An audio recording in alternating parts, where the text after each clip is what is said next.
बहुत बहुत नमस्कार करते हैं आप सभी का। आपके साथ मैं ऋतिका पांडे और स्पेशल बुलेटिन देख रहे हैं हमारा जोहार झारखंड। और झारखंड की खबरों से शुरुआत करें तो सबसे पहले बात करेंगे खबरों में ठेका मजदूर जयंत सिंह हत्याकांड के बारे में। जी हाँ, हत्याकांड के बाद लोगों में गुस्सा देखने को मिला है। आरोप है कि अपराधी विनोद कुपड़ी बोकारो स्टील की जमीन पर बने अवैध सेक्टर 6 ऑफिस में अपराध की फैक्ट्री चला रहा था।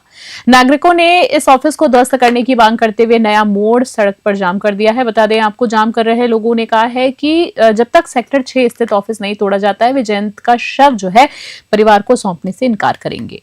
उन्होंने विनोद खोपड़ी को फांसी देने की भी मांग की है। बता दें आपको, करणी सेना के प्रतिनिधियों का कहना है कि खोपड़ी लोगों को धमकाकर ऑफिस बुलाता है और टॉर्चर करता था। स्थानीय लोगों ने प्रशासन से कहा है कि बोकारो स्टील की जमीन पर गुमटी हटाने जैसी कार्रवाई होती है, लेकिन बड़ी अपराध फैक्ट्री पर कोई कार्रवाई नहीं होती है। जाम का असर सड़क पर दिखाई दे रहा है और वाहन लंबी लंबी कतारें जो है वाहन की लग चुकी है। बोकारो से जितेंद्र कुमार त्रिपाठी की स्पेशल रिपोर्ट देख रहे हैं आप। में उसका अपराध बढ़ चुका है बोकारो में, और सभी लोग जानते हैं, आप भी जानते हैं, जयंत सिंह जो हम लोग के बीच में नहीं रहे, कोई वो अपराधी नहीं थे, उसको इतना मतलब बेरहमी से मारा गया है। कल मर्चरी में हम ही गए हैं परिवार के साथ, और जब हम बॉडी देखे हैं तो उसके बाद समझिए कि हमको अभी तक नींद नहीं आया है। आंख निकाल लिया गया है और देख के किसी का भी रोना सहर जाएगा। ऐसा मौत दिया गया जैसे कितना बड़ा वो गुनाह किया था। तो इंसाफ चाहिए। 2 बच्चा है छोटा छोटा, कोई आर्थिक स्थिति बहुत कमजोर है जयंत सिंह का। क्या मांगे?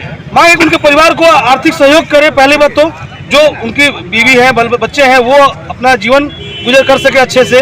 दूसरा है कि जो भैया बताएं, 50 कई एकड़ में स्विमिंग पूल, गार्डन और ऑफिस चलाया जाता है और सभी को धमकी दे के बुलाया जाता है ऑफिस आओ।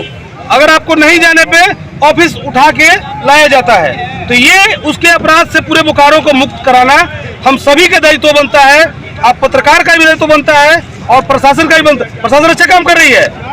मामला है एक हत्यारा, एक अपराधी, एक आम नागरिक को किसी दूसरे मामले में हल्का फुल्का झगड़ा का जज बन करके उसको अपने घर में उठा के ले गया और उसको जघन्य अपराध, उसका आंख तक निकाल लिया। अब हम लोग को ये जानना है कि इतने दिनों से वो 50 एकड़ जमीन अनाधिकृत बीएसएल का वो कब्जा करके रखा है। बीएसएल प्रशासन, हमारा प्रशासनिक सेवा कहाँ है जो एक गुमटी उठा के उजाड़ देता है, तार से बेड़ा घेर देता है, और उसका कहाँ है कि भाई अभी तक उसका साम्राज्य फैला हुआ है। वहाँ स्विमिंग पूल बना हुआ है, 3rd डिग्री वहाँ पे रूम बना हुआ है, लोगों को बुला के वहाँ टॉर्चर किया जाता है। हम लोग नया मोड़ में है कि सबसे पहले तो उसका वो ध्वस्त किया जाए, अपराधी को फांसी की सजा दी जाए, तब हम लोग बॉडी उठाएंगे। सेक्टर 8 निवासी जयंत सिंह अपहरण और हत्या मामले में पुलिस ने बड़ी कार्रवाई करते हुए मुख्य आरोपी विनोद खोपड़ी और 5 अन्य आरोपियों को गिरफ्तार किया है। गिरफ्तार आरोपियों में मनोज कुमार, संजय कुमार, आनंद कुमार, संजय सिंह और वरुण पासवान शामिल हैं। एसपी हरविंदर सिंह ने बताया है कि विवाद के बाद विनोद खोपड़ी ने प्रतिशोध में जयंत का अपहरण किया और सेक्टर 8 स्थित खंडहर स्कूल में लाठी से पीट कर उसकी हत्या कर दी। मृतक को काले रंग की ऑल्टो गाड़ी में गिरिडीह जिले के पीटांड थाना क्षेत्र के जलेबिया घाटी के पास से फेंक दिया गया। विनोद खोपड़ी की गिरफ्तारी के बाद पुलिस ने जयंत का शव बरामद किया है। साथ ही हत्या में प्रयुक्त गाड़ी और डंडा भी जब्त किया गया है। एसपी ने कहा है कि अन्य आरोपी की तलाश जारी है और सभी दोषियों को सजा दिलाने के लिए जांच पूरी सतर्कता से की जा रही है। बोकारो से जितेंद्र कुमार त्रिपाठी की स्पेशल रिपोर्ट। जो मास्टरमाइंड है इस पूरे षड्यंत्र के, जो कि कथित किडनैपिंग थी बट बाद में turned out to be murder, वो मुख्य आरोपी विनोद कुमार और विनोद खोपड़ी, जो कि बहुत यहाँ पे इनफेमस है, इस पूरे शहर में बदनाम है अपने हरकतों के लिए, एक बहुचर्चित गुंडे हैं यहाँ के। उनके निशानदेही पर, उनके इंस्ट्रक्शन पे उनकी पूरी गैंग ऑपरेट करते हुए जो है जयंत सिंह के साथ एक ईगो की लड़ाई को लेके जो है इस तरह की घटना को अंजाम दिया, और उनकी ही डायरेक्शन पे उसके बाद बॉडी को कहाँ डिस्पोज करना है, कैसे करना है, वो सब उसको अंजाम दिया गया।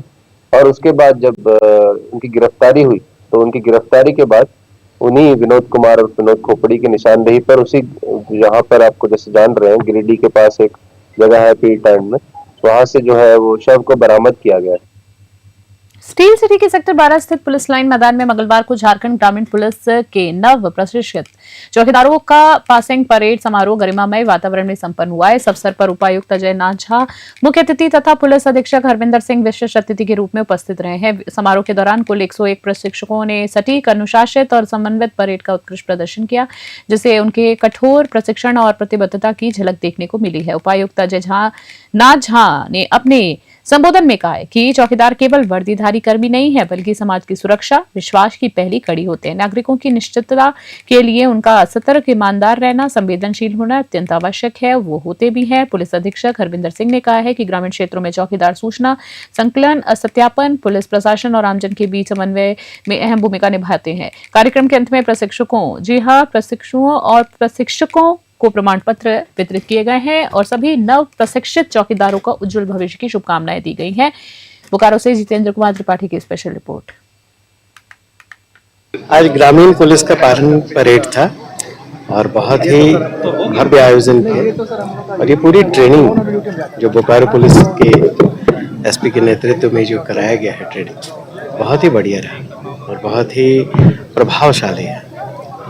इस पारण परेड के द्वारा इसका कार्यक्रम का अंत किया जाने से इनके जीवन में हमेशा जो देशभक्ति की भावना है, आज की जो फीलिंग है, जो अपबिट हो गई है, ये हमेशा इनके साथ रहेगा। ये हमेशा याद करेंगे इसको। इसलिए बहुत ज़रूरी होता है कि इस सेरेमनी के द्वारा हम इनकी ट्रेनिंग के प्रोसेस को समाप्त करें। तो मुझे बहुत खुशी है, बहुत बढ़िया कार्यक्रम का इन लोगों ने आयोजन किया है और मुझे उम्मीद है कि थाना और अंचल दोनों बेहतर कोऑर्डिनेशन से काम करेंगे और इन दोनों के बीच में और आम ग्रामीण के साथ हमारे चौकीदार बहुत प्रभावशाली भूमिका निभाएंगे।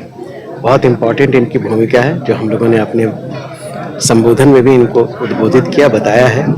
आज बोकारो पुलिस केंद्र में जो हमारी ग्रामीण पुलिस है, उनका जो प्रस्तावित प्रशिक्षण कार्यक्रम था, जो पिछले 3-4 महीने से चल रहा था, आज उसका पारण परेड समारोह यहाँ आयोजित किया गया था, जिसमें बहुत ही उम्दा जो उनके द्वारा यहाँ पे परेड का नमूना यहाँ पे पेश किया गया सबके सामने। काफ़ी अनुशासन और काफ़ी एकदम सजग और एकदम जो शार्प मूवमेंट होते हैं, उस तरीके से उनका यहाँ पे पूरा बढ़िया behaviour, well turn out and बहुत अच्छा परेड था यहाँ पर। और जैसे आप जानते हैं कि ग्रामीण पुलिस का एक बहुत ही महत्वपूर्ण भूमिका होती है law and order point of view से, information gathering, intelligence gathering, crime prevention के पॉइंट ऑफ व्यू से, या फिर जैसे बहुत सारी लॉ एंड ऑर्डर समस्याएं जो उत्पन्न होने वाली होती हैं, उससे पहले उसको भांपना और उसकी जो टाइमली इन्फॉर्मेशन प्रशासन को, पुलिस को देना, ताकि वो बड़ा ना हो सके। तो ये एक बहुत ही इम्पॉर्टेंट इंस्टीट्यूशन है जो सदियों से मतलब टेस्ट ऑफ टाइम इसने प्रूव किया है अपने आप को यूटिलिटी, और हम आशा करेंगे कि जो ट्रेनिंग दी है उसमें उनको और जो है सशक्त बनाएगी अपने कर्तव्यों के निर्वहन में। और अगली खबर की बात करें, नगर भवन में सेना विजय दिवस के अवसर पर वेटरन्स ऑर्गेनाइजेशन की ओर से विशेष कार्यक्रम आयोजित किया गया। इस कार्यक्रम में 1971 के भारत पाक युद्ध के बीच वीर शहीदों को श्रद्धांजलि अर्पित की गई है और उनके बलिदान को याद किया गया है। साथ ही सेवानिवृत्त बुजुर्ग सैनिकों और वीर नारियों को सम्मानित भी किया गया है। देख सकते हैं विजुअल में, जहां उपायुक्त कंचन सिंह ने कहा है कि सेना देश की सुरक्षा की मूल आधारशिला है और इसके बिना देश में विकास संभव नहीं है। उन्होंने पूर्व सैनिकों को हर संभव सुविधा उपलब्ध कराने की जिला प्रशासन की प्रतिबद्धता को दोहराया है। कार्यक्रम के दौरान सांस्कृतिक प्रस्तुतियां भी आयोजित की गई और सेना में बहाली के लिए दिए जा रहे प्रशिक्षण को डेमो भी दर्शकों को दिखाया गया। 16 दिसंबर 1971 में भारत ने पाकिस्तान पर ऐतिहासिक विजय प्राप्त की थी, जिसमें 93,000 पाकिस्तानी सैनिकों ने आत्मसमर्पण किया और बांग्लादेश का निर्माण हुआ। सिमडेगा से ब्यूरो रिपोर्ट। खास बुलेटिन में तय बने रहे न्यूज़ 21। फिलहाल के लिए नमस्कार, जय हिंद।